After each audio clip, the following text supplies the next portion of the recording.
Hello, we're at St Giles and St Peter's at Sidbury today, and we've come to look at some graffiti. The church is old. It has a Saxon crypt and it has a Norman tower, a Norman chancel, and then the transepts were built in the 13th century. So beyond that, there's other developments. Very interesting church. I want to show the graffiti. Let's go in and have a look.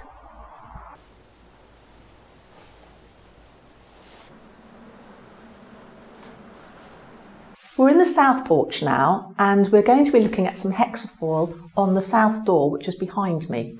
But before we do that, I want to show you some of the other graffiti within the porch. You can see that even on the benches there's graffiti. There are some letters, probably someone's initials. And here there is a frame with initials within, and then other initials there. But let's move over to the door surround now. Let's move up this doorway and have a look at some of the graffiti here. Can you see there's a G carved in there, and just above it there's this really interesting little circle, the dot in the middle, and then radiating lines out. Let's move up though to have a look at the hexafoil. You can see it's a small circle with six-petaled shapes within it, and then round the edge these small arcs. We can't be sure how the hexafoils were made, but they will have been made with something like a pair of dividers or a tool which would function in a similar way. A bit like a compass, where you have a point and then the other part of the divider is able to move round that central point to cut a circle into the stone or wood. Hexafoils can be found as formal motifs in churches, such as on the side of fonts.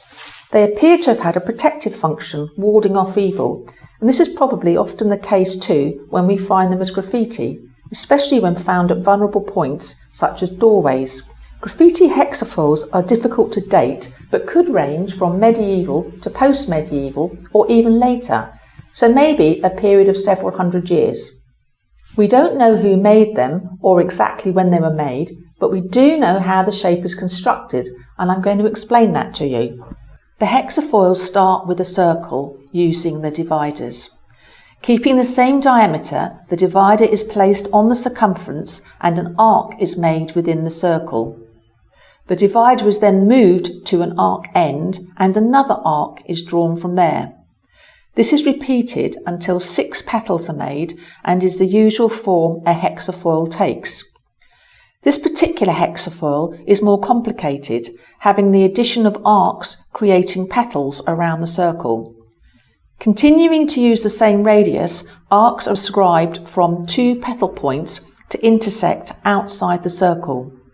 This new centre allows an arc to be drawn within the circle and is repeated for the other segments.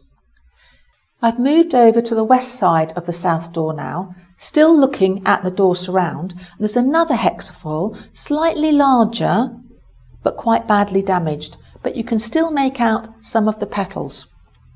So there are hexafoils on both sides of the door behind me, but hexafoils aren't the only old symbol to provide spiritual protection, and we'll show you a few others at the end of this video.